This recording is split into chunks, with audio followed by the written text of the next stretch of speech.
Q5082-4. You would like to enter Class B airspace and contact the approach controller. The controller responds to your initial radio call with N125HF standby. May you enter the Class B airspace? A. You must remain outside Class B airspace until controller gives you a specific clearance. B. You may continue into the Class B airspace and wait for further instructions. C. You may continue into the Class B airspace without a specific clearance if the aircraft is ADS-B equipped.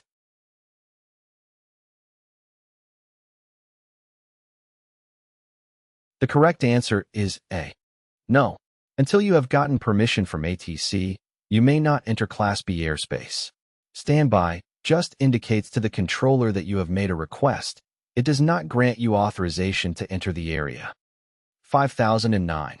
What designated airspace associated with an airport becomes inactive when the control tower at that airport is not in operation? A. Class D, which then becomes Class C. B. Class D, which then becomes Class E. C. Class B.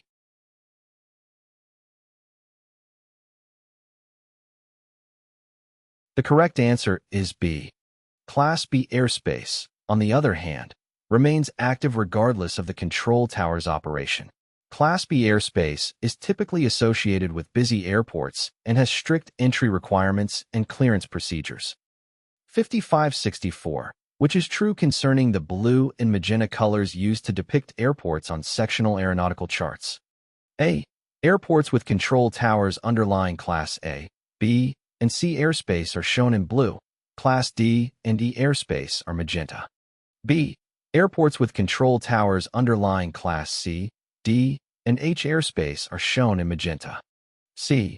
Airports with control towers underlying Class B, C, D, and E airspace are shown in blue.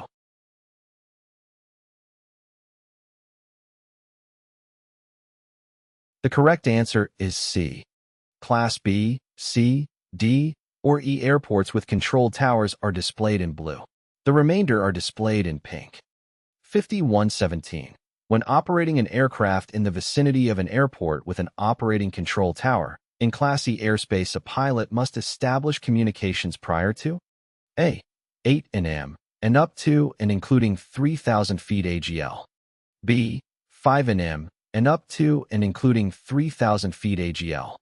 C. 4 nm and up to and including 2,500 feet AGL.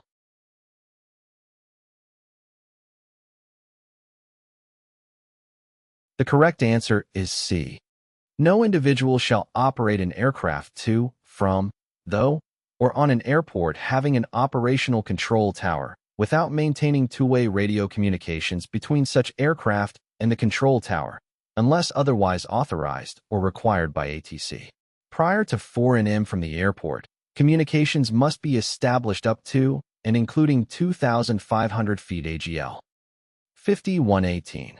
When approaching to land at an airport with an ATC facility in Class D airspace, the pilot must establish communications prior to A. 10 nm, up to and including 3,000 feet AGL. B. 30 sm, and be transponder equipped. C. 4 nm, up to and including 2,500 feet AGL.